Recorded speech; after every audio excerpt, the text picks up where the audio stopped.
Hello friends, welcome to Sadhyam digital academy. મિત્રો, આ સાધ્યમ digital એકેડેમીના platform પર આ બધા જ વિદ્યાર્થી મિત્રોનું હાર્દિક સ્વાગત છે. મિત્રો, અર્થશાસ્ત્ર આ વિષયનું નામ સાંભળીને જ ઘણા બધા વિદ્યાર્થી મિત્રોને તકલીફ થવા લાગે છે. ઘણા બધા વિદ્યાર્થી મિત્રો તો નામ સાંભળીને જ આ સબ્જેક્ટને સાઈડ પર કરી દે છે, આ સબ્જેક્ટને બાજુમાં મૂકી દે છે. અને ઘણા બધા વિદ્યાર્થી મિત્રો તો આ સબ્જેક્ટનું નામ સાંભળીને તૈયારી પણ છોડી દેતા હોય છે. પણ મિત્રો, તમે જેટલું અઘરું સમજો છો, તમે જેટલો આ સબ્જેક્ટને હાર્ડ સમજો છો, એટલો આ સબ્જેક્ટ હાર્ડ નથી, એટલો આ સબ્જેક્ટ અઘરો નથી. એકદમ સરળ સબ્જેક્ટ છે. પરંતુ વિદ્યાર્થી મિત્રો શું ભૂલ કરે છે? વિદ્યાર્થી મિત્રો આ સબ્જેક્ટને સમજવાને બદલે એ સબ્જેક્ટને ગોખીને યાદ રાખવાનો પ્રયત્ન કરે છે. મિત્રો, જે સબ્જેક્ટ લોજિકલ છે તે સબ્જેક્ટ ક્યારેય ગોખીને ન ભણી શકાય. જે સબ્જેક્ટ લોજિકલ છે એને હંમેશા લોજિકથી જ સમજવા પડે. જેમ કે મેથ્સ એન્ડ રિઝનિંગ. તમે વિચારીને જરા જે છે ડિસાઇડ કરો તો કે મેથ્સ એન્ડ રિઝનિંગ જેવો સબ્જેક્ટ હોય તો મેથ્સ એન્ડ રિઝનિંગ જેવા સબ્જેક્ટને આપણે ગોખીને તૈયાર કરી શકીએ? ન કરી શકીએ. તો એવી જ રીતે Indian economy and Indian planning, ભારતીય અર્થવ્યવસ્થા અને ભારતની અંદર આયોજનની પ્રક્રિયા, આ વિષય પણ કંઈક એવો જ છે કે જેને આપણે ગોખીને તૈયાર ન કરી શકીએ, એને આપણે સમજીને તૈયાર કરી શકીએ, એને આપણે લોજિકલી તૈયાર કરવો પડે. આ કોઈ ગોખવાનો કે યાદ રાખવાનો વિષય નથી. તો મિત્રો, સૌથી પહેલાં તો આ સેશનની અંદર આપણે એ વાતને સમજીશું, એના વિશેની માહિતી મેળવીશું કે GPSC class 1-2, DYSO, STI, PI, RFO, SCFO, chief officer કે જીપીએસસી દ્વારા અન્ય કોઈ પણ તકનીકી પરીક્ષાઓ જે ટેકનિકલ એક્ઝામિનેશન્સ આયોજિત થાય છે તે અન્ય બધી જ એક્ઝામિનેશન્સોને અનુલક્ષીને આપણે આ ઇકોનોમિક્સ વિષય કઈ રીતે તૈયાર કરવો. જો મેં અહીંયા કહ્યું છે એ મુજબ કે બધા જ વિદ્યાર્થી મિત્રોને આ જીપીએસસીની અંતર્ગત જે ઇકોનોમિક્સ સબ્જેક્ટ છે ખૂબ જ અઘરો લાગતો હોય છે. પણ આ સેશનની અંદર આપણે એ સમજીશું કે આ સબ્જેક્ટ્સ કેટલો સરળ છે અને કેટલી સરળ રીતે આપણે આ સબ્જેક્ટ્સને તૈયાર કરી શકીએ. મિત્રો, હું હંમેશાને માટે કહેતો આવ્યો છું, ફરી પાછો કહું છું કે આપણે કોઈ પણ સબ્જેક્ટ્સને ભણવાની શરૂઆત કરીએ ને એ પહેલાં તે સબ્જેક્ટનો મિનિંગ સમજી લેવો એ ખાસ જરૂરી છે. કારણ કે જો તમને સબ્જેક્ટનો મિનિંગ જ ખબર નથી તો તમે ક્યારેય પણ તે સબ્જેક્ટને વ્યવસ્થિત રીતે તૈયાર ન કરી શકો. તો અહીંયા પણ આપણે સૌથી પહેલાં આપણા સબ્જેક્ટનો જે મિનિંગ છે એને સમજીશું. જો આપણે શું કહ્યું કે આપણા સબ્જેક્ટનો મિનિંગ છે અર્થશાસ્ત્ર. મિત્રો, અર્થશાસ્ત્ર એટલે કે અંગ્રેજીની અંદર આપણે એને કહીએ છીએ ઇકોનોમિક્સ. હવે ઘણા વિદ્યાર્થી મિત્રો આની અંદર પણ ભૂલ કરે છે. અર્થશાસ્ત્ર અને અર્થવ્યવસ્થા આ બે શબ્દો અલગ છે, આ બંને વસ્તુ અલગ છે. ઇકોનોમિક્સ એટલે એનો મતલબ થાય અર્થશાસ્ત્ર. પણ જો હું એવું કહું કે અર્થવ્યવસ્થા, તો અર્થવ્યવસ્થા એનો મતલબ થાય છે ઇકોનોમી. હવે એ બધું બરાબર છે સાહેબ, એ કહો કે આપણને આપણા સિલેબસમાં શું આપ્યું છે? તો આપણા સિલેબસની અંદર આપણને ઇકોનોમિક્સ પણ આપ્યું છે અને ઇકોનોમી પણ આપ્યું છે. ઇકોનોમિક્સ જે શબ્દ છે, જે વર્ડ છે, એ બે અલગ અલગ ગ્રીક વર્ડ ઉપરથી બનેલો શબ્દ છે, જે ઓઇકોઝ પ્લસ નોમિયા, ઓઇકોઝ પ્લસ નોમિયાઝ અથવા તો એને બીજા શબ્દોમાં કહેવાય છે ઓકોઝ પ્લસ નોમિયા. આ ઓકોઝ પ્લસ નોમિયા આ બે શબ્દોને ભેગા કરીને ઇકોનોમિક્સ શબ્દ બનેલો છે. જ્યાં ઓકોઝ વર્ડનો મિનિંગ થાય છે ઘરના માલ સામાનને લગતી ચીજવસ્તુઓ અને નોમિયા તે શબ્દનો મતલબ થાય છે વ્યવસ્થાપન. એટલે ઓકોઝ પ્લસ નોમિયા આવું કરો તો એનો આખા શબ્દનો મિનિંગ બને છે ઘરના વ્યવસ્થાપનને લગતી ચીજવસ્તુઓ, ઘરની ચીજવસ્તુઓને લગતું વ્યવસ્થાપન. તો મિત્રો, ઇકોનોમિક્સ એ સબ્જેક્ટ એ કોઈ દેશના વ્યવસ્થાપન માટે કે દેશની અર્થવ્યવસ્થાના વ્યવસ્થાપન માટે જ જરૂરી છે એવું નથી. ઇકોનોમિક્સ સબ્જેક્ટ એ કોઈ પણ સિસ્ટમ, કોઈ પણ તંત્રના વ્યવસ્થાપન માટે જરૂરી છે. મિત્રો, તમે અત્યાર સુધી જીવનમાં જે કંઈ બી આયોજનો કર્યા છે, જે કંઈ બી પ્રોગ્રામ્સ, કાર્યક્રમોનું તમે વ્યવસ્થાપન કર્યું છે, ત્યાં તમને એક વસ્તુ બિલકુલ જે છે નિશ્ચિતપણે અનુભવાઈ હશે કે આપણે કોઈ કાર્યને, કોઈ કાર્યક્રમને તો જ પાર પાડી શકીએ કે જો તે કાર્યક્રમનું વ્યવસ્થિત રીતે અગાઉથી આયોજન કર્યું હોય. તો અહીંયા તો વાત છે આર્થિક બાબતોની, નાણાકીય બાબતોની. તો આર્થિક અને નાણાકીય બાબતો એવી છે કે જે આયોજન વગર ક્યારેય પણ પાર પાડી શકાય નહીં. આર્થિક અને નાણાકીય બાબતોનું જો આપણે વ્યવસ્થિત રીતે આયોજન કર્યું હોય તો જ આપણે એને પાર પાડી શકીએ. તો સમગ્ર દેશની વાત હોય, કોઈ રાજ્યની વાત હોય, જિલ્લાની વાત હોય, તાલુકાની વાત હોય, ગામની વાત હોય, પરિવારની વાત હોય કે વ્યક્તિગત રીતે તમારી વાત હોય, તમારે પણ તમારા જીવનની અંદર આર્થિક આયોજન કરવું પડે છે. તો અને તો જ તમે તમારું જીવન વ્યવસ્થિત રીતે જીવી શકો છો. તમે કેટલું કમાઈ રહ્યા છો, તમારા ખર્ચાઓ કેટલા છે, તમે કેટલી બચત કરી રહ્યા છો, એ બચતને આધારે ભવિષ્યની અંદર તમે શું કરી શકો, શું ખરીદી શકો, તમારું આર્થિક આયોજન શું હોઈ શકે, એ બધી જ વસ્તુઓનું વ્યવસ્થિત રીતે મેનેજમેન્ટ કરવું પડે, એનું પ્રબંધન કરવું પડે, એનું વ્યવસ્થાપન કરવું પડે, તો જ આપણે એક વ્યવસ્થિત જીવન જીવી શકીએ આર્થિક કટોકટી વગરનું. તો કોઈ પણ તંત્રની અંદર આર્થિક વ્યવહારોનું મેનેજમેન્ટ કરવું એટલે એને કહેવાય ઇકોનોમિક્સ. તો અહીંયા આપણને આર્થિક વ્યવહારોના મેનેજમેન્ટ માટેના સિદ્ધાંતો આપેલા છે, પ્રિન્સિપલ્સ આપેલા છે, અને એ સિદ્ધાંતોનું, એ પ્રિન્સિપલ્સનું વ્યવહારિક અમલીકરણ એટલે કે એ સિદ્ધાંતોને આધારે અલગ અલગ સિસ્ટમ, ધારો કે એ નામની સિસ્ટમ છે, બી નામની સિસ્ટમ છે, સી નામની સિસ્ટમ છે, ડી નામની સિસ્ટમ છે, ઈ નામની સિસ્ટમ છે, એફ નામની સિસ્ટમ છે. આવી અલગ અલગ સિસ્ટમોનું અધ્યયન કરવું, આવી અલગ અલગ સિસ્ટમોનું સ્ટડી કરવું એટલે એને કહીશું ઇકોનોમી. જેમ કે સૌથી પહેલા ઇકોનોમિક્સના અંતર્ગત આપણે કોઈ એક સિદ્ધાંત, કોઈ એક પ્રિન્સિપલ ભણ્યા કે ભાઈ નેશનલ ઇન્કમ, રાષ્ટ્રીય આવક. હવે રાષ્ટ્રીય આવકના એ સિદ્ધાંતને આપણે ઇન્ડિયન ઇકોનોમી ઉપર લાગુ કરીએ, એટલે કે ઇન્ડિયન ઇકોનોમીની નેશનલ ઇન્કમ કેલ્ક્યુલેટ કરીએ. એ જ સિદ્ધાંતને અમેરિકાની ઇકોનોમી ઉપર લાગુ કરીને અમેરિકન ઇકોનોમીની નેશનલ ઇન્કમ કેલ્ક્યુલેટ કરીએ. ચાઇના, બ્રિટન, આવા અલગ અલગ દેશોની જ્યારે નેશનલ ઇન્કમ કેલ્ક્યુલેટ કરીએ તો નેશનલ ઇન્કમ શું છે, નેશનલ ઇન્કમના કોન્સેપ્ટ કેટલા કેટલા હોય, આવું જ્યારે સમજીએ ત્યારે એને કહેવાય ઇકોનોમિક્સ. પણ યુએસએ, ચાઇના, જાપાન આવા અલગ અલગ દેશોની જ્યારે નેશનલ ઇન્કમ કેલ્ક્યુલેટ કરીએ અને એનો અભ્યાસ કરીએ ને તો એને કહેવાય ઇકોનોમી. તો ઇકોનોમિક્સ એક સબ્જેક્ટ છે, એક વિષય છે, જેની અંતર્ગત આપણને રૂલ્સ, રેગ્યુલેશન્સ, પ્રિન્સિપલ્સ, નીતિ નિયમો, સિદ્ધાંતો વગેરે આપેલા હોય છે. એ રૂલ્સ, રેગ્યુલેશન્સ, એ નીતિ નિયમો અને એ સિદ્ધાંતોનું વ્યવહારિક અમલીકરણ એટલે એને કહીશું આપણે ઇકોનોમી. ઇકોનોમી એટલે કે અર્થવ્યવસ્થા. બરાબર છે. તો સૌથી પહેલાં તો મેં તમને અહીંયા કહ્યું એ મુજબ કે આપણો સબ્જેક્ટ જે છે ફક્ત ઇકોનોમી પણ નથી કે ફક્ત ઇકોનોમિક્સ પણ નથી. આપણો સબ્જેક્ટ જે છે એ કંઈક આ રીતે છે: ઇન્ડિયન ઇકોનોમી એન્ડ પ્લાનિંગ, ભારતીય અર્થવ્યવસ્થા અને આયોજન. હવે મિત્રો, જો આપણે ઇન્ડિયન ઇકોનોમી ભણવી હોય, જો આપણે ભારતીય અર્થવ્યવસ્થાને ભણવી હોય તો એના માટે સૌથી પહેલાં તો આપણે ઇકોનોમિક્સ આ સબ્જેક્ટને ભણવો પડે, એટલે કે અર્થશાસ્ત્ર જે છે એને આપણે ભણવું પડે. એટલે કે આપણો આખો સબ્જેક્ટ બને છે economics and Indian economy and its planning. અર્થશાસ્ત્ર, ભારતીય અર્થવ્યવસ્થા અને તેની આયોજનની પ્રક્રિયા.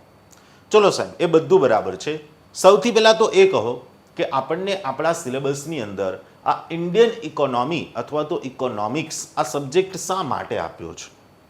જો મિત્રો, તમે ધોરણ 1 થી 10 ભણ્યા, ધોરણ 11, 12 ભણ્યા, કોલેજના અંદર તમે 3 વર્ષ કે 4 વર્ષના સમયગાળા દરમિયાન ભણ્યા, આ દરમિયાન તમે નંબર ઓફ સબ્જેક્ટ ભણ્યા છો, ઘણા બધા વિષયો ભણ્યા છો, અને આ બધા જ વિષયો તમને ફરી પાછા સ્પર્ધાત્મક પરીક્ષાના ક્ષેત્રની અંદર નથી આપ્યા. એમાંથી માત્ર અમુક જ વિષયો આપવામાં આવ્યા છે, અને ઘણા વિષયો સ્પર્ધાત્મક પરીક્ષાના ક્ષેત્રમાં એવા પણ છે કે જે તમે ધોરણ 1 થી 12 કે કોલેજના 3 વર્ષ કે 4 વર્ષના સમયગાળા દરમિયાન નથી પણ ભણ્યા. તો તમારી સ્પર્ધાત્મક પરીક્ષાનો અભ્યાસક્રમ, તમારી સ્પર્ધાત્મક પરીક્ષાનો સિલેબસ એવી જ રીતે ડિસાઇડ થયો છે કે જે પરીક્ષાની તમે તૈયારી કરી રહ્યા છો એ પરીક્ષા પાસ કર્યા બાદ તમને જે પોસ્ટ મળવાની છે, તમને જે પદ મળવાનું છે, તે પદ પરની જવાબદારીઓને અનુલક્ષીને તમારો સિલેબસ નક્કી થયેલો હોય છે કે તમારે એ પદ મેળવ્યા બાદ કઈ કઈ રિસ્પોન્સિબિલિટીઝનું વહન કરવાનું છે, કઈ કઈ જવાબદારીઓ તમારે નિભાવવાની છે, તે જવાબદારીઓને અનુલક્ષીને જે છે તમારો આ ઇકોનોમિક્સનો સિલેબસ ડિસાઇડ થયેલો હોય છે, અથવા તો આ ઇકોનોમિક્સ સબ્જેક્ટ જે છે ડિસાઇડ થયેલો હોય છે. હવે સાહેબ, અમારે અલગ અલગ સરકારી પોસ્ટ મેળવ્યા બાદ આ ઇકોનોમિક્સ કઈ રીતે યુઝફુલ થશે? તો ઇકોનોમિક્સ એટલે કે આપણી પાસે જે કંઈ બી રિસોર્સિસ છે, સંસાધનો છે, આપણી પાસે લેબર એટલે કે શ્રમ છે, આપણી પાસે કેપિટલ એટલે કે મૂડી છે, તો આ સંસાધન, આ મૂડી અને આ શ્રમ, આ બધાનો આપણે એવી રીતે ઉપયોગ કરવાનો કે મિનિમમ ઇનપુટ ઉપર આપણે મેક્સિમમ આઉટપુટ મેળવી શકીએ, ધેટ્સ કોલ્ડ ઇકોનોમિક્સ, એટલે કે અર્થશાસ્ત્ર. તો જ્યારે તમે સરકારી અધિકારી બનશો ત્યારે તમને સરકાર તરફથી કેપિટલ, મૂડી પ્રાપ્ત થશે, બજેટ મળશે. તમને કામ કરવા માટે તમારી નીચે સબઓર્ડિનેટ સ્ટાફ એટલે કે કર્મચારીઓ, શ્રમ પ્રાપ્ત થશે. સંસાધનો એટલે કે રિસોર્સિસ પ્રાપ્ત થશે. જો તમે તમારા પોતાનું મેનેજમેન્ટ કરતો હોય, તમે તમારા પોતાના પૈસા લગાવતા હોય, પોતાનો બિઝનેસ કરતા હોય, તો તમારી ઈચ્છા પણ એવી જશે કે ઓછા પૈસા ઉપર વધુ આઉટપુટ મળે. તો સ્વાભાવિક છે કે સરકાર તો તમારા ઉપર હજારો કરોડો રૂપિયા લગાવી રહી છે, તમને હજારો કરોડો રૂપિયા જે છે યુઝ કરવા માટે આપી રહી છે. તો સરકાર પણ ત્યાં એવી એક્સપેક્ટેશન રાખીને બેઠી હશે કે તમે આ પૈસાનો વ્યવસ્થિત ઉપયોગ કરી મિનિમમ ઇનપુટ ઉપર મેક્સિમમ આઉટપુટ મેળવી શકો. એ ત્યારે જ મેળવી શકો કે જો તમે તમારી તૈયારી દરમિયાન આ ઇકોનોમિક્સ સબ્જેક્ટને ભણ્યા હોય તો. અને એટલા માટે જ આ ઇકોનોમિક સબ્જેક્ટ તમને સિલેબસમાં આપ્યો છે કે જેથી કરીને તમે તમારા સંસાધનો, શ્રમ, મૂડીનો વ્યવસ્થિત ઉપયોગ કરી શકો અને દેશની અર્થવ્યવસ્થાની અંદર બનતી જે રોજબરોજની આર્થિક ઘટનાઓ છે એને સમજી શકો અને એને અનુરૂપ તમે અલગ અલગ નિર્ણયો લઈ શકો. તો સૌથી પહેલાં તો આપણે એ સમજ્યા કે ઇકોનોમિક્સ અને ઇકોનોમી આ બે વસ્તુ અલગ છે. આપણે આ સબ્જેક્ટ શા માટે ભણવો જોઈએ, શા માટે આપણને સિલેબસની અંદર આ સબ્જેક્ટ આપ્યો છે. હવે જીપીએસસી દ્વારા જે સિલેબસ આપવામાં આવ્યો છે તે સિલેબસને જોઈએ. તો મિત્રો જીપીએસસી ઇકોનોમિક્સ અંતર્ગત આપણને આવું કહ્યું છે કે આઝાદી પહેલા ભારતનું અર્થતંત્ર, સ્વતંત્ર પહેલાનું ભારતનું અર્થતંત્ર. એટલે કે શું? આઝાદી પહેલા આપણે ભારતની અંદર રાષ્ટ્રીય આવકની ગણતરી કરી હતી? આઝાદી પહેલા ભારતની રાષ્ટ્રીય આવક શું હતી? આઝાદી પહેલા ભારતની રાષ્ટ્રીય આવકની ગણતરી કરવાનો અલગ અલગ કયા કયા વ્યક્તિઓએ પ્રયત્ન કર્યો હતો? આઝાદી પહેલા આપણે ભારતીય અર્થવ્યવસ્થા માટે આયોજનની પ્રક્રિયા અપનાવી હતી? જો આયોજનની પ્રક્રિયા અપનાવી હતી તો કયા કયા પ્રકારના આયોજનો જે છે આપણે આઝાદી પહેલા ભારતની અંદર કર્યા હતા? એવી જ રીતે ભારતમાં આયોજનની કામગીરીનો ઉદ્ભવ અને વિકાસ, તો મેં તમને કહ્યું એમ કે ઐતિહાસિક પૃષ્ઠભૂમિથી લઈને આઝાદી બાદ આપણે ભારતની અંદર જે આયોજન પંચની સ્થાપના કરી, એમણે જે અલગ અલગ 12 પંચવર્ષીય યોજનાઓ બનાવી, તે અલગ અલગ 12 પંચવર્ષીય યોજનાઓનો અભ્યાસ કરવો પડશે. અને આયોજન પંચની જગ્યાએ આપણે 1 જાન્યુઆરી 2015થી જે નીતિ આયોગ નામની સંસ્થાની સ્થાપના કરી છે, એમના માળખા વિશે ભણવું પડશે, એમની કામગીરી વિશે ભણવું પડશે. તો એ બધી જ વસ્તુઓ જે છે એ મેં તમને આપણા આ કોર્સના અંતર્ગત આવરી લીધેલી છે. આયોજનના વિવિધ મોડેલો. તો મિત્રો નીતિ આયોગ અને યોજના આયોગ એ જે કંઈ બી યોજનાઓ બનાવી રહ્યું છે કે એમણે જે બનાવી હતી, જેમ કે યોજના આયોગે અલગ અલગ 12 પંચવર્ષીય યોજનાઓ, અલગ અલગ 12 5-year પ્લાન બનાવ્યા છે. તો આ જે અલગ અલગ 12 પંચવર્ષીય યોજનાઓ યોજના આયોગે બનાવી છે, એ અલગ અલગ 12 પંચવર્ષીય યોજનાઓ અંતર્ગત એમણે અલગ અલગ મોડેલ ફોલો કર્યા છે, અલગ અલગ મોડેલો અપનાવ્યા છે. જેમ કે Harold Domar model, Sukhamoy Chakravarty model, એવી જ રીતે PC Mahalanobis model, Gadgil model, input output model. તો આ બધા મોડેલો જે છે એનો પણ આપણે અભ્યાસ કરવો પડશે. સમયાંતરે એ મોડેલમાં આવેલા ફેરફારો, પછી સુધારાઓ પછીના સમયમાં ભારતીય અર્થતંત્ર. એવી જ રીતે આયોજનના મોડેલમાં ફરી પાછું કે આપણે કયા પ્રકારનું મોડેલ અપનાવ્યું છે? સમાજવાદી મોડેલ અપનાવ્યું છે, મૂડીવાદી મોડેલ અપનાવ્યું છે, મિશ્ર અર્થતંત્રવાળું મોડેલ અપનાવ્યું છે, કયા પ્રકારનું મોડેલ અપનાવ્યું છે? પછી એ સમાજવાદી મોડેલ એટલે શું, મૂડીવાદી મોડેલ એટલે શું, મિશ્ર અર્થવ્યવસ્થાવાળું મોડેલ એટલે શું, એના વિશેની જે છે આપણે માહિતી મેળવીશું. પછી 1991ની અંદર, ઇન ધ યર 1991, 1991ની અંદર ભારતમાં જે ઇકોનોમિક ક્રાઇસિસ થયા, જે આર્થિક સંકટ થયું, તે ઇકોનોમિક ક્રાઇસિસના કારણે આપણે કયા પ્રકારના ઇકોનોમિક ચેન્જીસ કર્યા, કયા પ્રકારના આર્થિક સુધારાઓ કર્યા, એની અહીંયા વાત કરીશું. મેં કીધું એમ કે નીતિ આયોગનું માળખું, નીતિ આયોગના કાર્યો, નીતિ આયોગના હેતુઓ જે છે એના વિશેની પણ આપણે માહિતી મેળવી પડે. તો તે નીતિ આયોગ વિશેની જે વાત છે એના વિશે પણ આપણે અહીંયા ભણીશું. પછી અર્થવ્યવસ્થાના અલગ અલગ ક્ષેત્રો, જેમાંથી ખાસ કરીને ભારત જે છે એ આઝાદ થયું ત્યારથી લઈને કૃષક અર્થવ્યવસ્થા તરીકે ઉભરી આવ્યું હતું, એગ્રેરિયન ઇકોનોમી તરીકે ઉભરી આવ્યું હતું. એટલે ભારતના કૃષિ ક્ષેત્ર, ભારતનું ઉદ્યોગ ક્ષેત્ર, તેમજ એ ઔદ્યોગિક ક્ષેત્ર અને કૃષિ ક્ષેત્ર માટે આપણે સમય સમયે જે અલગ અલગ પોલિસીઓ અપનાવી છે અને કૃષિ ક્ષેત્ર અને ઔદ્યોગિક ક્ષેત્રમાં જે રિફોર્મ્સ કર્યા છે, જે સુધારાઓ કર્યા છે, એના વિશે પણ આપણે ભણીશું. ભારતીય અર્થતંત્રનું આંતરમાળખું, આંતરમાળખું એટલે કે એને આપણે અંગ્રેજીની અંદર કહીએ છીએ infrastructure facility of Indian economy. એવી જ રીતે banking sector and insurance sector, નિયમનકારી માળખું. જો આને હું તમને એક્ઝામ્પલ આપીને સમજાવું છું. બેન્કિંગ સેક્ટર, બેન્કિંગ ક્ષેત્ર એટલે કે ભારતની અંદર બેન્કિંગ સેક્ટરને રેગ્યુલેટ કરનારી ટોપ મોસ્ટ હાયર ઇન્સ્ટિટ્યુશન તરીકે આરબીઆઈ છે, રિઝર્વ બેંક ઓફ ઇન્ડિયા. અને રિઝર્વ બેંક ઓફ ઇન્ડિયા ભારતીય અર્થવ્યવસ્થાની અંદર મની ફ્લો, લિક્વિડિટી, ઇન્ફ્લેશન તેમજ ડિફ્લેશનને કંટ્રોલ કરવા માટે પોતાની મોનેટરી પોલિસી જાહેર કરે છે, મૌદ્રિક નીતિ જાહેર કરે છે. ફરી પાછા મોનેટરી પોલિસીના પણ અલગ અલગ બે પ્રકારના ઇન્સ્ટ્રુમેન્ટ્સ હોય, quantitative instruments and qualitative instruments. તો ક્વોન્ટિટેટિવ અને ક્વોલિટેટિવ ઇન્સ્ટ્રુમેન્ટ્સ શું છે, એના દ્વારા ઇન્ફ્લેશન ડિફ્લેશનની સિચ્યુએશન્સને કઈ રીતે કંટ્રોલ કરી શકાય, આ મુદ્દો બધા જ વિદ્યાર્થી મિત્રોને ખૂબ અઘરો લાગતો હોય છે. પણ મિત્રો એટલી સરળ ભાષામાં આપણે આ કોર્સ અંતર્ગત આ મુદ્દાને સમજવાના છીએ કે એની વાત જ ના પૂછો. તમે એક વખત એ વિડીયો જોવો પછી તમને આઈડિયા આવશે કે ઓહો, આ તો આપણે બહુ હાર્ડ ગણતા હતા અને આપણે બહુ અઘરું ગણતા હતા, પણ આ તો એકદમ સરળ વિષય છે. Repo rate, reverse repo rate, CRR, SLR, આમ તમે આંગળીના ટેરવે એને જે છે સમજી શકો ને આંગળીના ટેરવે એને તમે ઇકોનોમી સાથે રિલેટ કરી શકો એટલી સરળ ભાષાની અંદર આપણે એને સમજીશું. ભારતીય અર્થતંત્ર ઉપર ખાનગીકરણ, ખાનગીકરણ એટલે કે પ્રાઇવેટાઇઝેશનનો શું પ્રભાવ પડ્યો છે, પ્રાઇવેટાઇઝેશનની શું અસર થઈ છે. પછી ભારતીય અર્થતંત્રનો વિકાસ, ભારતીય અર્થતંત્રના વિકાસ માટેની ચેલેન્જીસ, એના પડકારો અને ભારતીય અર્થતંત્રની અંતર્ગત ઓપોર્ચ્યુનિટીઝ એટલે કે જે તક છે એના વિશેની વાત કરીશું. નિયમનકારી સંસ્થાઓની અંદર આપણે સેબીને ભણીશું, ઇરડાને ભણીશું, અલગ અલગ ક્ષેત્રની જે કંઈ બી રેગ્યુલેટરી ઇન્સ્ટિટ્યુશન્સ છે એના વિશેની જે છે અહીંયા આપણે ચર્ચા કરીશું અને એમાંથી તમને જીપીએસસી અલગ અલગ એક્ઝામિનેશન્સમાં પ્રશ્નો પણ પૂછે છે. આવી જ રીતે છે મિત્રો ભારતીય જાહેર વિત્ત વ્યવસ્થા. ભારતીય જાહેર વિત્ત વ્યવસ્થા, વિત્ત વ્યવસ્થા એટલે કે અંગ્રેજીની અંદર આપણે એને કહીએ છીએ પબ્લિક ફાઇનાન્સ. તો પબ્લિક ફાઇનાન્સની વાત કરીશું. પછી ટેક્સેશન સિસ્ટમ, જેમાં લેટેસ્ટ જે જીએસટી લાગુ કર્યો છે તે જીએસટી અને જીએસટીની અંતર્ગત થયેલા સુધારાઓ, જીએસટીના અંતર્ગત લેટેસ્ટ કરંટ અફેર્સની ઘટનાઓ એને પણ આપણે આપણા આ કોર્સ અંતર્ગત આવરી લીધી છે. જાહેર ખર્ચ એટલે કે પબ્લિક એક્સપેન્સ, જાહેર દેવું એટલે કે પબ્લિક ડેપ્ટ. ભારતીય અર્થતંત્રમાં ખાધ અને સહાય. જો ખાધના પ્રશ્નો જીપીએસસી તમને વારંવાર પૂછે છે. ખાધ એટલે કે અંગ્રેજીની અંદર આપણે એને કહીએ છીએ ડેફિસિટ. તો ડેફિસિટ અલગ અલગ કેટલા પ્રકારની છે, ડેફિસિટ એટલે શું એના વિશેની આપણે અહીંયા વાત કરીશું. વસ્તુ અને સેવા કર કે જે લેટેસ્ટ હમણાં જ આપણે લાગુ કરેલો એક ઇનડાયરેક્ટ કર છે, તો goods and service tax GST વિશેની પણ આપણે આમાં માહિતી મેળવીશું.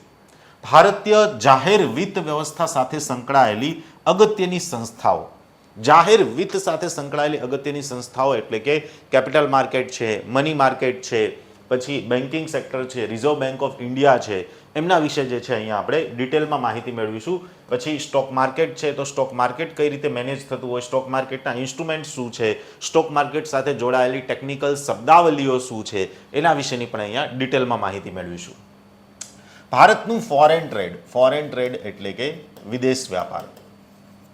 પછી એ ફોરેન ટ્રેડના અંતર્ગત ફોરેન ટ્રેડના અલગ અલગ જે બે એકાઉન્ટ છે, કરંટ એકાઉન્ટ અને કેપિટલ એકાઉન્ટ. તે કરંટ એકાઉન્ટ અને કેપિટલ એકાઉન્ટના ફરી પાછા અલગ અલગ કમ્પોનન્ટ, એના અલગ અલગ ઘટકો, એના વિશેની પણ માહિતી મેળવીશું. પછી એવી જ રીતે છે સ્ટ્રક્ચર, સ્ટ્રક્ચર એટલે કે સંરચના, એમનું માળખું અને એનું દિશા. પછી જે આવી જ રીતે ઇન્ડિયન ઇકોનોમીની જેમ જે ગુજરાત ઇકોનોમી છે, જે ગુજરાતનું અર્થતંત્ર છે, તે ગુજરાતના અર્થતંત્રનું પણ આપણે એક અવલોકન એટલે કે એનું એક એનાલિસિસ કરીશું. ગુજરાતના સામાજિક ક્ષેત્રો જેવું કે education sector, health sector, nutrition sector એટલે કે શિક્ષણ, આરોગ્ય અને પોષણ ક્ષેત્ર, કૃષિ ક્ષેત્ર, વન, જળ સંસાધનો, ખાણ ખનિજ ઉદ્યોગો તેમજ સર્વિસ સેક્ટર. તો જે વસ્તુ ઇન્ડિયન ઇકોનોમીમાં ભણીએ છીએ એ જ વસ્તુ આપણે ફરી પાછી ગુજરાત ઇકોનોમીના સંદર્ભમાં પણ જોઈશું. પછી આર્થિક અને સામાજિક માળખાગત સુવિધાઓના વિકાસની નીતિઓ, તો અહીંયા આવે એજ્યુકેશન પોલિસી. એવી જ રીતે ઇન્ડિયાની હેલ્થ પોલિસી, બરાબર છે. એવી જ રીતે ઇન્ડિયાની ન્યુટ્રિશન પોલિસી, પોષણ નીતિ. એવી જ રીતે ઇન્ડિયાની અંદર અલગ અલગ મેન્યુફેક્ચરિંગ પોલિસી જે છે એ મેન્યુફેક્ચરિંગ પોલિસી. તો ઔદ્યોગિક ક્ષેત્રમાં, એજ્યુકેશન સેક્ટરમાં, હેલ્થ સેક્ટરમાં અત્યાર સુધી ગવર્મેન્ટ ઓફ ઇન્ડિયા દ્વારા ભારત સરકાર દ્વારા અલગ અલગ જે કંઈ બી પોલિસીઓ ડિક્લેર કરવામાં આવી છે તે પોલિસીઓ વિશેની માહિતી મેળવીશું. પછી ગુજરાતનું સહકારી ક્ષેત્ર એટલે કે કોઓપરેટિવ સેક્ટર ખાસ કરીને હાલમાં ન્યૂઝમાં છે, કારણ કે હમણાં જ આપણે 2-3 વર્ષ પહેલાં ભારત સરકારના અંતર્ગત એક મિનિસ્ટ્રી ઓફ કોઓપરેશન સહકારિતા મંત્રાલયની રચના કરી છે અને માનનીય ગૃહમંત્રી શ્રી અમિત શાહ સાહેબને આપણે તે સહકારી મંત્રાલયના મંત્રી પણ બનાવ્યા છે. અને મિત્રો બાય 97th કોન્સ્ટિટ્યુશનલ અમેન્ડમેન્ટ 97માં બંધારણીય સુધારા દ્વારા સહકારી ક્ષેત્ર એને આપણે સંવિધાનમાં પણ સામેલ કર્યું છે, એને મૂળભૂત અધિકાર તરીકે પણ સામેલ કર્યું, રાજ્યનીતિના માર્ગદર્શક સિદ્ધાંતો તરીકે પણ સામેલ કર્યું અને સહકારી મંડળીઓની સ્થાપના કરવી એને આપણે એક મૂળભૂત અધિકાર બનાવ્યો છે. તો સહકારી ક્ષેત્રની અંદર લેટેસ્ટ ટ્રેન્ડ શું છે, કરંટ અફેર્સની ઘટનાઓ શું છે, સરકારની નીતિ શું છે, એમાંથી તમને પ્રશ્નો પૂછાઈ શકે, કઈ રીતે પ્રશ્નો પૂછાઈ શકે, કેટલું વાંચવાનું, કેટલું કરવાનું, એ બધી જ વસ્તુઓ તમને આ કોર્સ અંતર્ગત ડિટેલમાં આપી છે. સાહેબ આ બધું તમે જે કીધું એ અમારે ડિટેલમાં જાણવું હોય તો શું કરવાનું?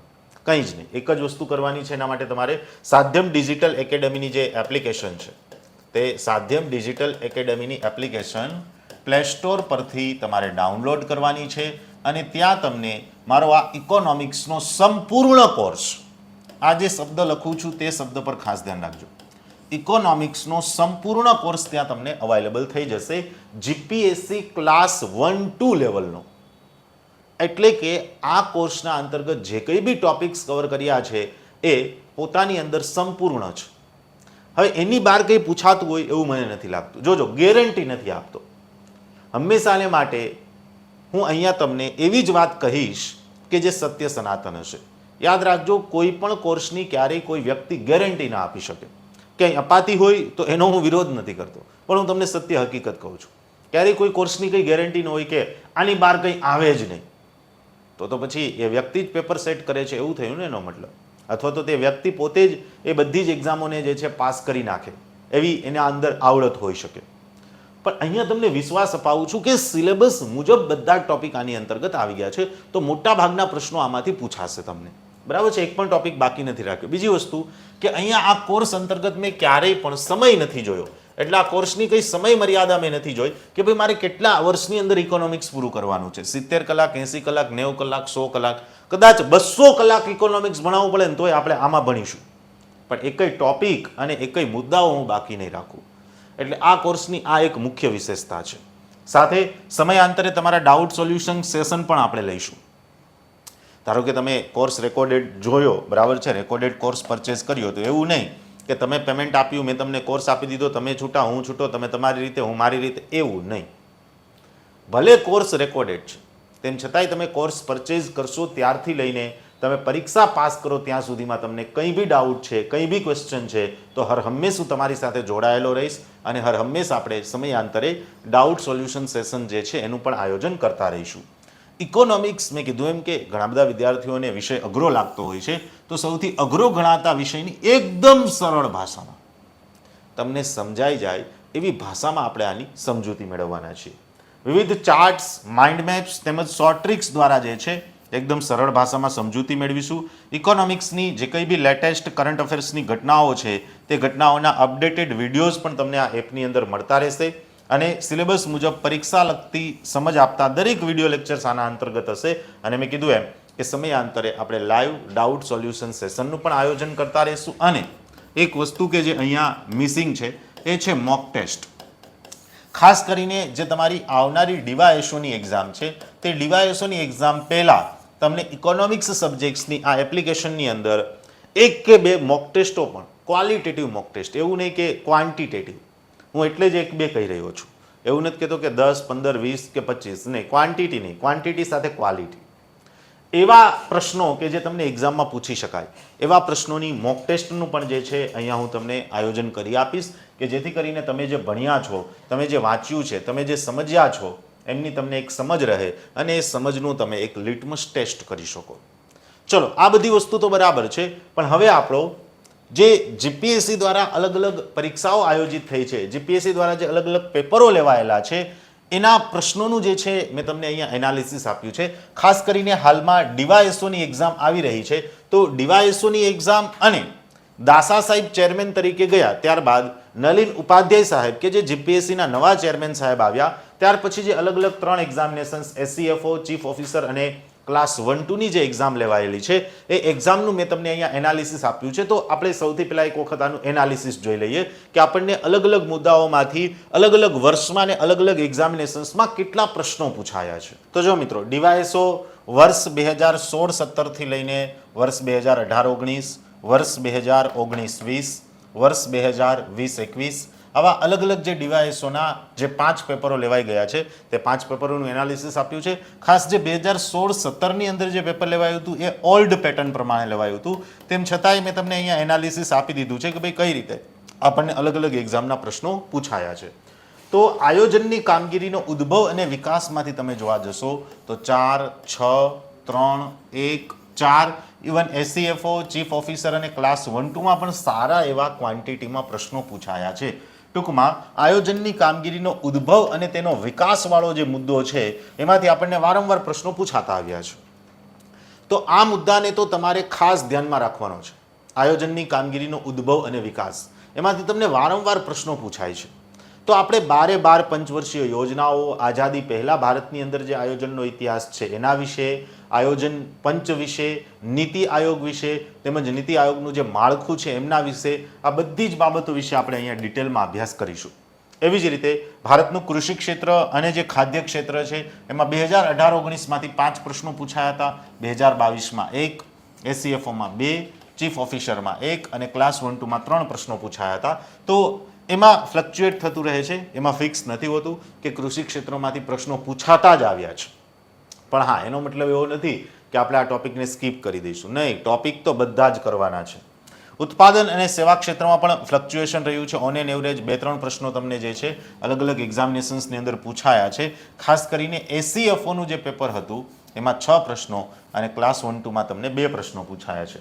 આંતરમાળખાકીય સુવિધાઓમાં પણ ઓન એન એવરેજ આપણે એવું કહી શકીએ કે એક પ્રશ્ન તમને પૂછાતો આવ્યો છે. ખાસ જે વસ્તીના વલણો છે, જોજો વર્ષ 2011ની વસ્તી ગણતરીના આંકડા છે એમાંથી ઓલવેઝ જીપીએસસી દ્વારા આયોજિત પરીક્ષાઓમાં એકાદો પ્રશ્ન તો હોય જ, મિનિમમ 1 ક્વેશ્ચન. બરાબર છે. તો જે વસ્તી વલણના માળખાઓ છે, આમ તો જો કે વસ્તી વલણના માળખાઓ એ જિયોગ્રાફીનો પણ એક ટોપિક છે અને આપણે ઇકોનોમિક્સના અંતર્ગત પણ એ ટોપિકને સમજીશું. હ્યુમન રિસોર્સ ડેવલપમેન્ટ, માનવ સંસાધન વિકાસ, ખાસ કરીને અહીંયા જે હ્યુમન ડેવલપમેન્ટ રિપોર્ટ જે છે HDR જે છે એ HDRના અલગ અલગ ડાયમેન્શન, HDRની કરંટ અફેર્સની ઘટનાઓ, કોઈ નવો માનવ વિકાસ અહેવાલ જાહેર થયો હોય એ માનવ વિકાસ અહેવાલની અંદર ભારતની પરિસ્થિતિનું જે વર્ણન કરવામાં આવ્યું હોય એના વિશે જે છે અહીં આપણે ડિટેલમાં ભણીશું. તો 2020-21માં કોઈ જ ક્વેશ્ચન નહીં, 19-20માં 2, 18-19માં 2, 16-17માં 1, 22માં 1, એસસીએફઓ 4, CO 4 અને 1-2 2. તો ઓન એન એવરેજ 2 થી 3 પ્રશ્નો હ્યુમન રિસોર્સમાંથી પૂછાય છે. પબ્લિક ફાઇનાન્સ, આની આગળ જ હું તમને લખી દઉં છું કે મોસ્ટ ઇમ્પોર્ટન્ટ ટોપિક છે. પબ્લિક ફાઇનાન્સ એ તો ખાસ જરૂરી છે કારણ કે તમે ગવર્મેન્ટનો એક પાર્ટ બનવા જઈ રહ્યા છો તો તમને ખબર હોવી જોઈએ કે પબ્લિક ફાઇનાન્સ કઈ રીતે મેનેજ થઈ રહ્યું છે. એટલા માટે જ એનું વેઇટેજ વધારે છે ને એટલા માટે જ તમને એમાંથી ઘણા બધા પ્રશ્નો પૂછ્યા છે, જેના અંતર્ગત આપણે બજેટને પણ આવડી રહીશું. બજેટરી ડાયમેન્શન જે છે એના વિશે પણ ભણીશું. નાણું અને બેન્કિંગ, મિત્રો દર 3 મહિને આરબીઆઈ દ્વારા મોનેટરી પોલિસી જાહેર કરવામાં આવે છે, મૌદ્રિક નીતિ જાહેર કરવામાં આવે છે. તો ઓબ્વિયસ છે, સ્વાભાવિક છે કે મોનેટરી પોલિસીના જે કંઈ બી આ મુદ્દાઓ છે તે મોનેટરી પોલિસીના મુદ્દાઓ વિશે પણ તમને આઈડિયા હોવો જોઈએ. આરબીઆઈ રેપો રેટ જાહેર કર્યો, રિવર્સ રેપો રેટ જાહેર કર્યો, તો રેપો રેટ શું છે, રિવર્સ રેપો રેટ શું છે એના વિશે તમને જે છે ખ્યાલ હોવો જોઈએ. એટલા માટે જ મોનેટરી પોલિસીને પણ અહીંયા વધારે ઇમ્પોર્ટન્સ આપવામાં આવ્યું છે અને ઓન એવરેજ તમને 4 થી 5 પ્રશ્નો પૂછાતા આવ્યા છે. Money market and capital market, નાણાં બજાર અને મૂડી બજાર, નાણાં બજાર અને મૂડી બજારના સાધનો, આ ટોપિક તો મેન્સની અંદર પણ વારંવાર પૂછાતો આવ્યો છે. તમને એવો પ્રશ્ન પૂછશે કે ભાઈ મૂડી બજારના સાધનો વર્ણવો, નાણાં બજારના સાધનો વર્ણવો અને તેને વિસ્તૃત રીતે સમજાવો, એટલે કે ડિટેલમાં સમજાવો. પછી એવી જ રીતે ફોરેન ટ્રેડ, વિદેશ વ્યાપાર, વિદેશ વ્યાપારના અંતર્ગત ખાસ જે કેપિટલ માર્કેટ અને કેપિટલ એકાઉન્ટ અને કરંટ એકાઉન્ટ છે તે કેપિટલ એકાઉન્ટ અને કરંટ એકાઉન્ટના વિવિધ ઘટકો, કેપિટલ એકાઉન્ટ અને કરંટ એકાઉન્ટના જે વિવિધ કમ્પોનન્ટ છે એના વિશે પણ આપણે સમજીશું. આવી જ રીતે આંતરરાષ્ટ્રીય સંસ્થાઓ, મિત્રો આ ટોપિક જે છે આ કોર્સના અંતર્ગત તમને ખૂબ જ ડિટેલમાં કવર કરવામાં આવશે with current updates. Current updates એટલે ધારો કે કોઈ સંસ્થા ઇન્ટરનેશનલ લેવલ પર એવી છે કે જે કોઈ રિપોર્ટ જાહેર કરે છે, કોઈ ઇન્ડેક્સ જાહેર કરે છે. તમને એક વસ્તુ ખબર હશે કે જીપીએસસી ઇન્ડેક્સ અને રિપોર્ટના પ્રશ્નો વારંવાર પૂછતી આવી છે. તો હું સમયાંતરે જે કોઈ બી ઇન્ડેક્સિસ અને રિપોર્ટ જાહેર કરવામાં આવ્યા છે એને હું આ કોર્સની અંદર અપડેટ કરતો રહીશ કે તે ઇન્ડેક્સ અને રિપોર્ટ કઈ સંસ્થા દ્વારા જાહેર કરવામાં આવે છે, તે કયા માપદંડોનો ઉપયોગ કરે છે, એ ઇન્ડેક્સ કે રિપોર્ટમાં ભારતનું સ્થાન શું છે, ભારતની પરિસ્થિતિ શું છે, વિશ્વની અંદર સૌથી સારું પ્રદર્શન કરનારો દેશ કયો છે ઇન્ડેક્સ અને રિપોર્ટની અંદર, એ બધી જ માહિતીઓ આપણે અહીંયા ડિટેલમાં ભણીશું. તો ઇન્ડેક્સિસ એન્ડ રિપોર્ટ્સ એમાંથી પણ પ્રશ્નો પૂછાય છે. આવી જ રીતે ગુજરાત ઇકોનોમીમાંથી તમને ઓન એન એવરેજ 2 થી 4 પ્રશ્નો પૂછાતા આવ્યા છે. તો ગુજરાત ઇકોનોમી વિશે પણ આપણે ડિટેલમાં જોઈશું. તો જો ડીવાયએસઓનું 20-21નું પેપર જોઈએ તો એમાં 22 પ્રશ્નો ઇકોનોમિક્સના હતા, 19-20માં 23 પ્રશ્નો, 18-19માં 27 પ્રશ્નો, 16-17 કે જે ઓલ્ડ પેટર્ન પ્રમાણેનું પેપર હતું એમાં 14 પ્રશ્નો હતા, 2022માં 25 પ્રશ્નો, એસીએફઓમાં 50, ચીફ ઓફિસરની અંદર 19 અને ક્લાસ 1-2ની અંદર 43 પ્રશ્નો આપણને પૂછાયા છે. તો ખરેખર ઇકોનોમિક્સનું વેઇટેજ જે છે એ આપણને લગભગ 12.5% જેટલું વેઇટેજ દરેક એક્ઝામિનેશન્સની અંદર આપ્યું છે. પણ એ ફ્લક્ચ્યુએટ થતું હોય કારણ કે તમને જે સિલેબસની અંદર આપ્યું છે એક્ઝેક્ટલી એવી જ રીતે અને એટલા જ પ્રશ્નો પૂછાશે એ ફિક્સ નથી હોતું. એ જરૂરી નથી કે એવી જ રીતે અને એટલા જ પ્રશ્નો પૂછાય, એમાં પણ અલગ અલગ ચેન્જીસ આવતો હોય છે. ચલો, આ તો આપણે વાત કરી મિત્રો ડીવાયએસઓની એક્ઝામિનેશન્સની. હવે જીપીએસસી ક્લાસ 1-2ની જે કંઈ બી અલગ અલગ પરીક્ષાઓનું આયોજન થયું છે તે ક્લાસ 1-2ની પરીક્ષાઓમાં આપણને અલગ અલગ ટોપિકમાંથી કેટલા પ્રશ્નો પૂછાયા છે એની વાત કરીએ તો ભારતની અંદર જે આર્થિક આયોજનની કામગીરી છે એ આર્થિક આયોજનની કામગીરીનો જે ઉદ્ભવ અને એનો વિકાસ થયો એમાં વર્ષ 2017માં આપણને 5 પ્રશ્નો, 2018માં 6 પ્રશ્નો, 2019માં 2, માર્ચ 2021માં 11 અને ડિસેમ્બર 2021ની અંદર 3. તો જો મેં તમને ડીવાયએસઓનું આપણે એનાલિસિસ જોતા હતા એમાં પણ કહ્યું હતું કે જે આર્થિક આયોજનની પ્રક્રિયા છે એ તો તમને ખાસ પૂછાય છે. અને મિત્રો આપણે આ કોર્સની અંદર ઇકોનોમિક પ્લાનિંગની પ્રોસેસના લગભગ 5 વિડીયો મેં મૂક્યા છે. એટલે 5 વિડીયોની અંદર સમગ્ર સિલેબસ, સમગ્ર ટોપિક, સમગ્ર મુદ્દાઓ જે છે એને 360 ડિગ્રી ડાયમેન્શન સાથે આવરી લીધા છે. તો બહુ ડિટેલમાં આપણે કોર્સની અંદર આ ટોપિકનો અભ્યાસ કરવાના છીએ કારણ કે તમે અહીંયા એનાલિસિસ પરથી જ જોઈ શકો છો કે આ મુદ્દાનું દરેક એક્ઝામમાં ખૂબ જ વધારે મહત્વ રહ્યું છે અને ખૂબ જ વધારે પ્રમાણમાં એ પ્રશ્નો આપણને પૂછાય છે. આવી જ રીતે એગ્રીકલ્ચર સેક્ટર અને જે ફૂડ સેક્ટર છે એટલે કે કૃષિ ક્ષેત્ર અને ખાદ્ય વ્યવસ્થાપન ક્ષેત્ર છે એમાંથી પણ આપણને ઓન એન એવરેજ 4 થી 5 પ્રશ્નો પૂછાતા આવ્યા છે. ઉત્પાદન અને સેવા ક્ષેત્ર એટલે કે પ્રોડક્શન એન્ડ સર્વિસ સેક્ટર અથવા તો મેન્યુફેક્ચરિંગ એન્ડ સર્વિસ સેક્ટર, ભારતીય અર્થવ્યવસ્થા અને આંતરમાળખું એટલે કે ઇન્ડિયન ઇકોનોમી અને જે ઇન્ફ્રાસ્ટ્રક્ચરલ ફેસિલિટી છે તે ઇન્ફ્રાસ્ટ્રક્ચરલ ફેસિલિટી વિશેના પણ આપણને અહીંયા વારંવાર પ્રશ્નો પૂછાતા હોય છે. વસ્તીનું માળખું અને વલણો ડીવાયએસઓમાં પણ જોયું કે મેં તમને કીધું તેમ કે મિનિમમ એક પ્રશ્ન પૂછાય છે. હ્યુમન રિસોર્સ ડેવલપમેન્ટમાં જો 7 પ્રશ્નો પૂછાયા છે કન્ટિન્યુઅસલી. તો હ્યુમન રિસોર્સ ડેવલપમેન્ટ એટલે કે education sector, health sector, transportation sector, housing sector, એ બધી જ વસ્તુઓ માનવ સંસાધન વિકાસના અંતર્ગત આવી જશે. પબ્લિક ફાઇનાન્સ ડીવાયએસઓમાં પણ મેં તમને કહ્યું હતું કે પબ્લિક ફાઇનાન્સ તમે ખુદ એક ગવર્મેન્ટ ઓફિસર બનવા જઈ રહ્યા છો. સરકાર તમને પોતાના પૈસા આપીને તમને મેનેજ કરવાની જવાબદારી આપશે તો તમને પબ્લિક ફાઇનાન્સ મેનેજ કરતા આવડતું હોવું જોઈએ. એટલે જ જો 8, 7, 9, 8 એટલે ઓન એન એવરેજ 7 થી 8 પ્રશ્નો ક્લાસ 1-2 પૂછે છે તમને પબ્લિક ફાઇનાન્સના. આવી જ રીતે મોનેટરી પોલિસી, બેન્કિંગ સેક્ટર, કારણ કે મેં કીધું એમ કે દર 3 મહિને ત્રિમાસિક ગાળાને આધારે આરબીઆઈ દ્વારા પોતાની મોનેટરી પોલિસી, મૌદ્રિક નીતિ જાહેર કરવામાં આવે છે. તો સ્વાભાવિક છે કે અહીંયા તમારી પાસે એવી એક્સપેક્ટેશન રાખવામાં આવે કે તમને મૌદ્રિક નીતિ સમજમાં આવવી જોઈએ, મૌદ્રિક નીતિના વિવિધ કમ્પોનન્ટ ખબર હોવા જોઈએ. આવી જ રીતે કેપિટલ માર્કેટ અને મની માર્કેટ, નાણાં બજાર અને મૂડી બજાર, નાણાં બજાર અને મૂડી બજારના સાધનો, મેઇન્સની અંદર પણ તમને વારંવાર આ પ્રશ્ન પૂછાઈ ચૂક્યો છે. તો નાણાં બજાર અને મૂડી બજારના સાધનો જે છે એ પણ આપણે સમજીશું. પછી વર્ષ 2017, 2018, 2019, 2021 માર્ચ અને 2021 જે ડિસેમ્બરનો મહિનો છે તે ડિસેમ્બર. તો જો વિદેશ વ્યાપાર ફોરેન ટ્રેડમાં 2017માં 1, 18માં 2, 19માં 2, 21માં 5 અને 21 ડિસેમ્બરની અંદર 3. ઇન્ટરનેશનલ ઓર્ગેનાઇઝેશનમાં 2017માં 7 પ્રશ્નો, 2018માં 2 પ્રશ્નો, 2019માં 1 પણ નહીં, 2021 માર્ચમાં 2 અને 2021 ડિસેમ્બરમાં 2. ઇન્ડેક્સ અને રિપોર્ટમાંથી પણ ઓન એન એવરેજ તમને પ્રશ્નો પૂછાતા હોય છે. ગુજરાત ઇકોનોમીમાં પણ તમને 2 થી 5 પ્રશ્નો પૂછાયા છે. અન્ય મુદ્દામાં તમને 2 થી 3 પ્રશ્નો જે છે અન્ય મુદ્દાઓના પૂછાતા હોય છે. તો કુલ ટોટલ ક્લાસ 1-2 એક્ઝામિનેશન્સની અંદર જે તમારું ટોટલ 400 માર્ક્સનું પેપર છે એમાંથી 50 માર્ક્સનું વેઇટેજ ઇન્ડિયન ઇકોનોમિક્સનું હોય છે. ભારતીય અર્થતંત્ર, ભારતીય અર્થવ્યવસ્થાનું હોય છે. એટલે લગભગ તમારા 12.5% માર્ક્સ થયા. તો ફરી પાછું મેં તમને કીધું કે ગેરંટી નથી આપતો, બટ એટલો વિશ્વાસ અપાવું છું કે આ 50માંથી 50 માર્ક્સ તમારા આવી જાય એવો સખત પ્રયત્ન મેં તમને આ કોર્સની અંતર્ગત કરેલો છે. અને એક પણ મુદ્દો આપણો બાકી ન રહે અને એકદમ સરળ ભાષામાં તમે આ સબ્જેક્ટને સમજી શકો એવો અહીંયા પ્રયત્ન મેં કર્યો છે. હવે વિદ્યાર્થી મિત્રોનો હંમેશાને માટે એક પ્રશ્ન રહ્યો છે, એક ક્વેશ્ચન રહ્યો છે. ઇકોનોમિક્સને લઈને જ્યારે બી કોઈ વિદ્યાર્થી મને પ્રશ્ન પૂછે તો એનો પહેલો પ્રશ્ન એ હોય છે કે સાહેબ બુક લિસ્ટ આપો, ઇન્ડિયન ઇકોનોમિક્સ માટે અમારે શું વાંચવું. તો મિત્રો હું તમને આ વિડીયોની અંદર કોઈ પણ પ્રકારના ભેદભાવ વગર કે કોઈ સંસ્થાઓ કે કોઈ પબ્લિકેશન પ્રત્યે ખુન્નસ રાખ્યા વગર સચોટ એક બુક લિસ્ટ આપવા માંગુ છું કે ખરેખર ઇન્ડિયન ઇકોનોમિક્સને આપણે કઈ રીતે પ્રિપેર કરી શકીએ. ઇકોનોમિક્સ તેમજ સાયન્સ એન્ડ ટેકનોલોજી આ બે વિષય જીપીએસસી તેમજ યુપીએસસીની તૈયારી કરતા વિદ્યાર્થી મિત્રો માટે એવા છે કે જેમાં કન્સેપ્ટ તો પૂછાય જ છે, પણ કન્સેપ્ટની સાથે સાથે કરંટ અફેર્સ ઉપર ખાસ ધ્યાન રાખવું, કારણ કે કરંટ અફેર્સના પ્રશ્નો આ બંને સબ્જેક્ટમાં વધારે પૂછાતા હોય છે. એટલું યાદ રાખજો કે જો 50 પ્રશ્નો ઇકોનોમિક્સના છે ને તો એમાંથી 25 જ પ્રશ્નો એવા હશે કે જે બેઠા પૂછાશે, જે કન્સેપ્ટવાળા હશે.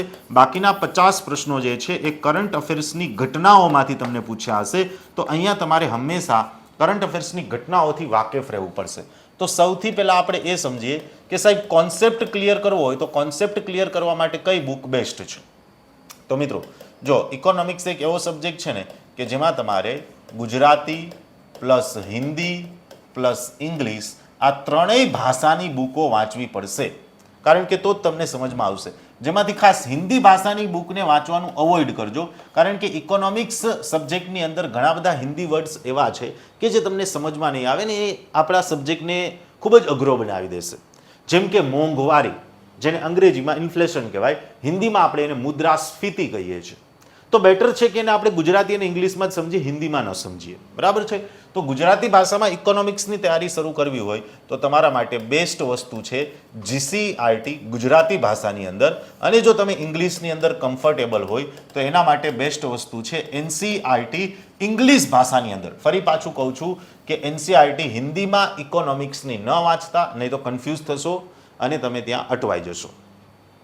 હા મિત્રો, એનસીઆરટીમાં ફરી પાછી બે એનસીઆરટી તમને આપી છે, માઇક્રો ઇકોનોમિક્સની એનસીઆરટી અને મેક્રો ઇકોનોમિક્સ. તો આપણે માઇક્રો સમજવાનું નથી, આપણે ફક્ત મેક્રો ઇકોનોમિક્સ સમજવાનું છે. તો યાદ રાખજો, જીસીઆરટી અને એનસીઆરટી જ્યારે તમે વાંચતા હોય ત્યારે તમારે ફક્ત મેક્રો વાંચવાની છે, માઇક્રો નથી વાંચવાની. ચલો સાહેબ, આ સિવાય શું કરવાનું? તો કે ભાઈ ઇંગ્લિશ ભાષાની અંદર એક બુક આવે છે રમેશસિંહ સાહેબની. આ રમેશસિંહ સાહેબની ઇંગ્લિશ ભાષાની બુક પણ તમે વાંચી શકો. ત્યાર પછી શું કરવાનું? ત્યાર પછી જે વિઝન આઈએએસ છે એ વિઝન આઈએએસનું ઇંગ્લિશની અંદર એક મટીરિયલ આવે છે ઇકોનોમિક્સ માટેનું. તો વિઝન આઈએએસનું ઇંગ્લિશની અંદર જે મટીરિયલ છે એ પણ તમે વાંચી શકો.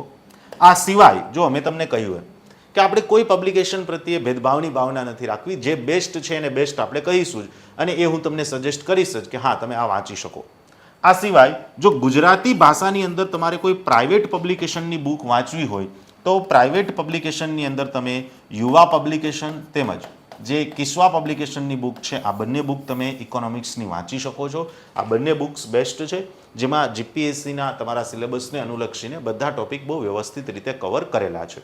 ચલો, આ તો આપણે કોન્સેપ્ટની વાત કરી.